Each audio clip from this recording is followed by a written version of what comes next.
আসসালামু আলাইকুম রহমতুল্লাহি ওবারাকাতুহু। সম্মানিত দর্শক ও শ্রোতা, চলে আসলাম কোরবানির ইতিহাসের চতুর্থ পর্ব নিয়ে।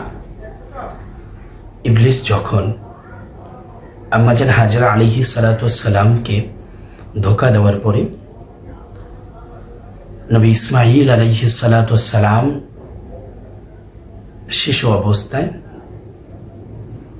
যখন যাচ্ছে, ইবলিস বলতেছে, তুমি তোমার বাবার সাথে কোথায় যাচ্ছ জানো? আরাফাতের ময়দানে। সেখানে যে তোমাকে তোমার বাবা আল্লাহর নির্দেশে জবেহ করে ফেলবে, কোরবানি করে দিবে।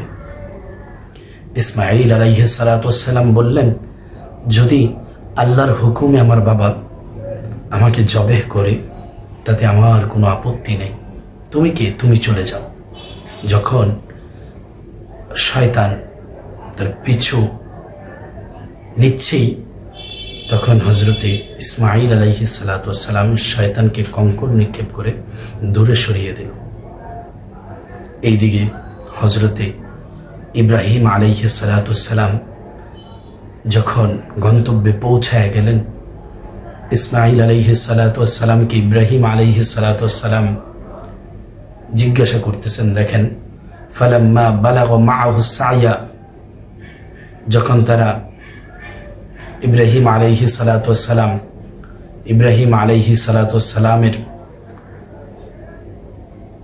চলার সাথী হয়েছে, 80 বছরে যখন ইব্রাহিম আলাইহিস সালাতু ওয়াস সালাম সন্তানের বাবা হলেন, কি আল্লাহর পরীক্ষা, তাকে আবার এই সন্তানকে জবেহ দিতে হবে।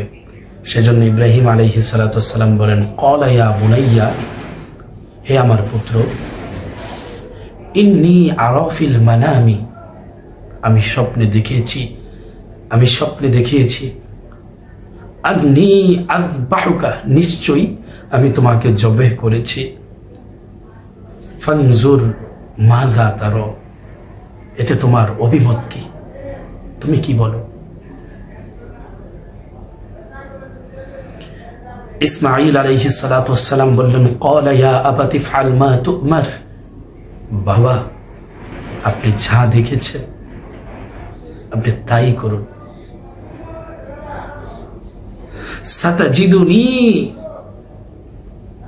তাতে আপনি আমাকে অসন্তুষ্ট পাবেন না। ইনশাআল্লাহু মিনাস সাবিরিন, ইনশাআল্লাহ, আল্লাহ চাহে তো আপনি আমাকে সবরকারীদের ভিতরেই পাবেন, ধৈর্য ধারণকারীদের ভিতরে পাবেন। আল্লাহু আকবার কাবীর। কি মর্মান্তিক উত্তর! বাবা স্বপ্নে দেখলেন আল্লাহর হুকুমে সন্তানকে জবেহ করতেছেন। সন্তানকে জিজ্ঞাসা করার পরে ছোট্ট বালক উত্তর দেয় যে, বাবা আপনি আল্লাহর হুকুমে যা দেখেছেন আপনি তাই করুন, এতে আমাকে আপনি সবরকারী হিসেবে পাবেন। সুবহানাল্লাহ। ইব্রাহিম আলাইহিস সালাতু ওয়াস সালাম হযরত ইসমাঈল আলাইহিস সালাতু ওয়াস সালামকে শুয়ে দিলেন। ইসমাঈল আলাইহিস সালাতু ওয়াস সালাম বলতেছেন, বাবা আপনার কাছে আমার অনুরোধ, যখন আপনি আমাকে জবেহ করবেন তখন আপনি আপনার চোখ বেঁধে আমাকে জবেহ করবেন, কারণ আর আমার চোখও বেঁধে দিবেন, আমার হাত পাগুলো বেঁধে দিবেন, যদি আমি আপনার সাথে বেয়াদবি করে নিই, যদি আপনি জবাহ করার সময় আমি যদি আমার কোনো পা যদি আপনার শরীর লাগে, বেয়াদবি হয়ে যাবে, বাবা আপনি আমাকে হাত পাও বেঁধে নেবেন।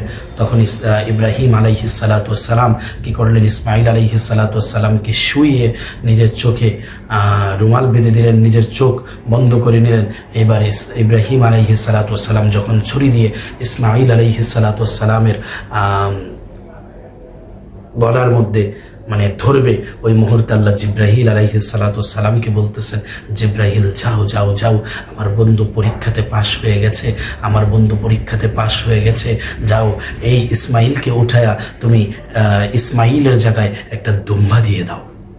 সুবহানাল্লাহ। ইসমাইলের জায়গায়, তখন ইসমাইল নবীর জায়গায় তখন দুম্বা দিয়ে দিলেন। হজরতে ইসমাইল আলাইহিস সালাতু ওয়াসসালাম বেঁচে গেলেন, হজরত ইসমাইল আলাইহিস সালাতু ওয়াসসালাম জবেহ হলেন না। আল্লাহ পাক রব্বুল আলামিন আমাদেরকে এই কোরবানির ব্যাপারে আরও মাসলা মাসাইল জানার তৌফিক দান করুক। ইনশাল্লাহ পঞ্চম পর্বে আমরা এই কোরবানির বিস্তারিত আলোচনা শেষ করব। আপনারা পাশেই থাকবেন। আসসালামু আলাইকুম ওয়া রাহমাতুল্লাহি ওয়া বারাকাতুহু।